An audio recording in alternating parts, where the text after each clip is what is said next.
Today on UI7 Newsbreak, there's trouble in Missouri as yet another university struggles with faculty members and racially insensitive comments. Plus, hoverboards could be causing more damage than fun, particularly for a family in Ohio who could have lost their home. Your UI7 Newsbreak starts right now. From the Richmond Journalism Teaching Studio at the University of Illinois campus, this is your UI7 Newsbreak, your U of I news source.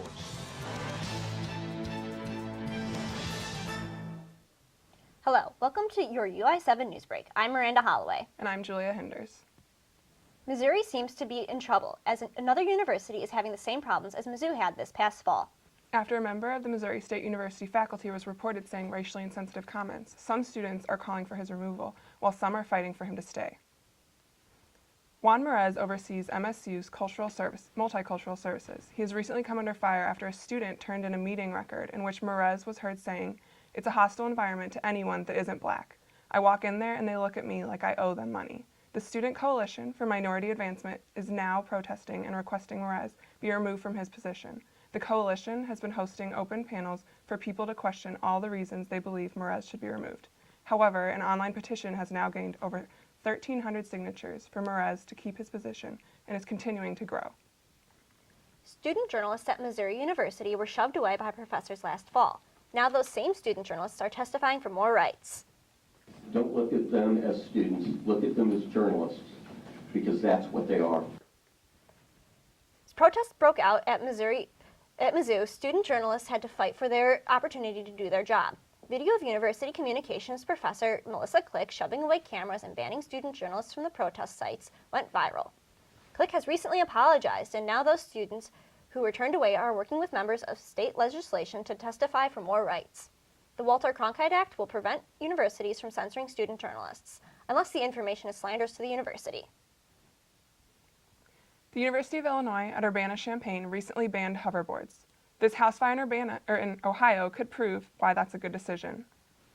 It seems this year's latest trend has caught on like wildfire, literally. For the Putnam family in Miamisburg, Ohio, a hoverboard nearly cost them their home.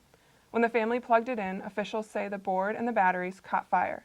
Thanks to a helpful neighbor and the local fire department, the fire only caused minimal damage, scorching the carpet. The Putnams say they will replace their flooring, but won't be replacing the hoverboard. The College of Engineering hosted an open house for its most elite computer science students. The Association for Computer Machinery showcased what their students could do. On Thursday evening, 16 significant interest groups presented to a full house. The groups' projects ranged from virtual reality to hacking eye clinkers and 3D printing to the creation of popular student organizational system Schedule. After their presentations, the groups began their recruiting process. Computer science department's top students are selected as chairs of these groups. These students are expected to come back next year with even more impressive projects. The Illini Union held its 4th annual Environmental Expo on Thursday at the University of Illinois. The expo promoted sustainability and showed students how they can contribute to the changing and helping the environment. The expo was hosted by Students for Environmental Concerns, or SECS. It featured over 15 environmental registered student organizations, academic departments, and sustainable groups on campus. The City of Champaign, U-Cycled, the Urbana Park District, and the Career Center were among the few groups represented at the expo. Students from across campus came to check out these organizations and find out more on how they can get involved. Good news for all the Broncos fans out there. Your apparel is finally ready and close to home. One print shop in Rockford, Illinois takes on the massive challenge. The Rockford print shop had just 4 days to print 40,000 Super Bowl championship shirts, making it the busiest week of the year. There's no head start for the printers either. The championship designs are not released until almost game time.